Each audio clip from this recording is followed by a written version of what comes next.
Baik, sebelumnya Assalamualaikum warahmatullahi wabarakatuh. Kami dari kelompok 7 yang beranggotakan Riki Erpandi, Trida Mukti, dan Yuditya yang akan presentasikan tentang al-amal wal asana al-ujroh. Yang pertama yaitu al-amal wal asana.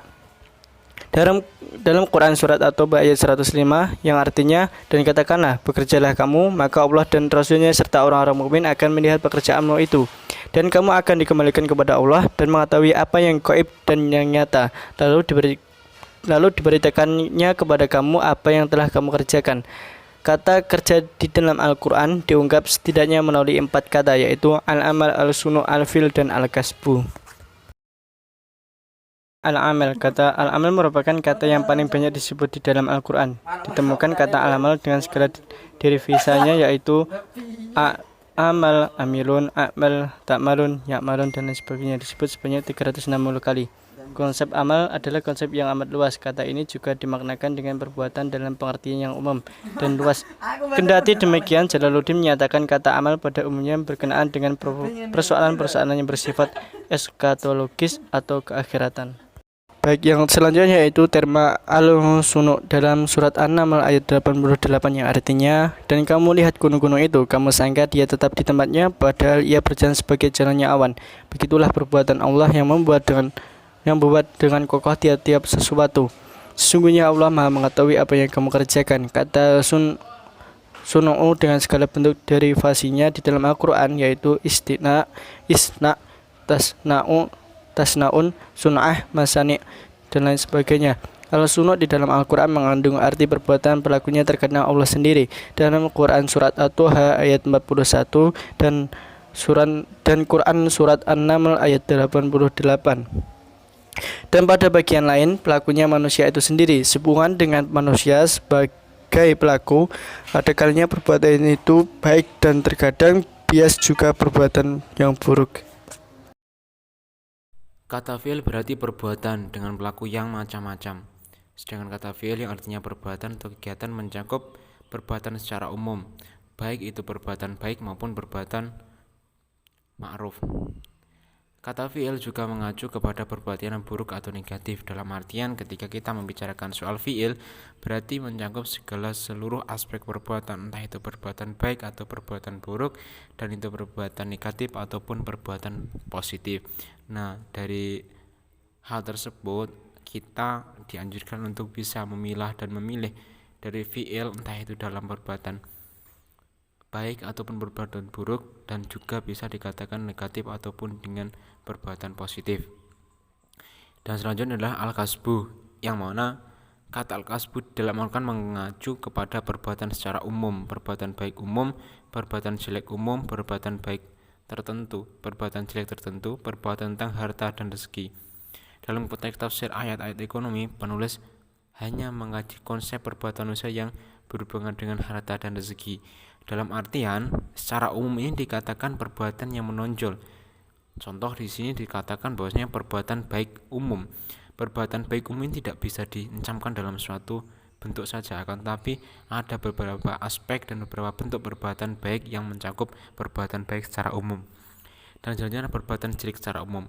Yang dimaksud perbuatan jelek secara umum ini, contoh hanya ketika kita mencuri, itu adalah perbuatan jelek yang terkhususkan, yaitu hanya untuk mencuri. Akan tetapi di sini perbuatan jelek secara umum bisa dipukul secara merata. Keseluruhan perbuatan yang berpotensi negatif itu dikatakan perbuatan jelek secara umum.